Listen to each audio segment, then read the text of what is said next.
Karlovarský kraj je spojován především s lázeňstvím.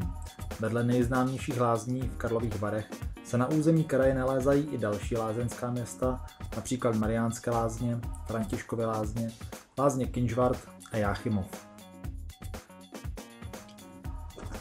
Přírodní krajinu této oblasti negativně ovlivnila těžba hnědého uhlí v Sokolovské pánvi.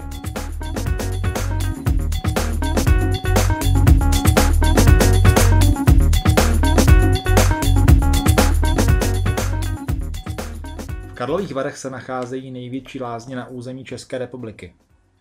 Vyvěrá tu více než 60 horkých přírodních pramenů, takzvaných vřídel.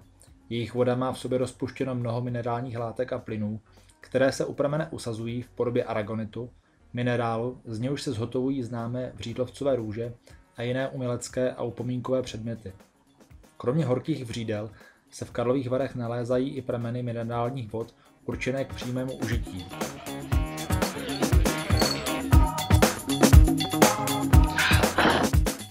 Právě města Karlovy Vary, Františkovy lázně a Mariánské lázně tvoří tzv.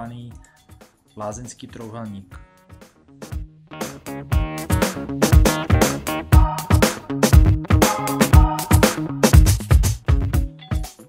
Karlovarský kraj je nejzápadnější částí České republiky. Na severu a na západě hraničí s Německem. Povrch kraje tvoří převážně pahorkatiny a vrchoviny, Karlovarská vrchovina a Doupovské hory. Hranici s Německem na severozápadě tvoří část Krušných hor s nejvýše položeným vrchem kraje Klínovcem.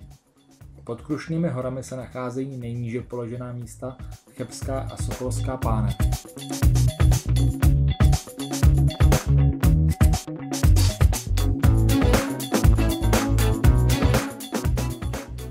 Většina řek kraje patří do povodí Ohře, která jako jediná z mála řek v České republice pramení mimo naše území v Německu.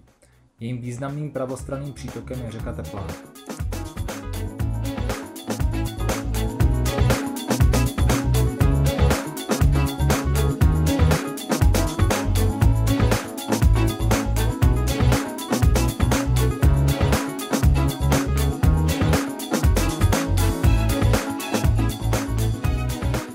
Centrem kraje jsou Karlovy Vary. Dalšími většími městy jsou Sokolov a Cheb. V Karlových Varech tvoří významnou menšinu obyvatelstvo ruské národnosti. Město Jáchymov proslulo ve středověku těžbou stříbra. Razily se tu tolary, podle kterých byl později pojmenován americký dolar. Dnes se v Jáchymově nacházejí lázně, které využívají k léčbě pohybového ústrojí radioaktivní vody.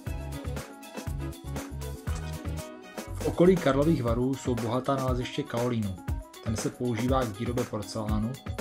Světoznámé výrobky vyrábějí sklárny v Karlových Varech značka Molder. Karlovy Vary jsou proslulé také výrobou opatek, bylinného likeru Becherovka a minerální vody Matony. Matony snížila dopad na životní prostředí a zároveň vám dělá život příjemnějším. To znamená, že je ekoefektivní. Takže příroda je spokojená. A teď je to potvrzené. Buďte ekoefektivní, pijte Matony a recyklujte.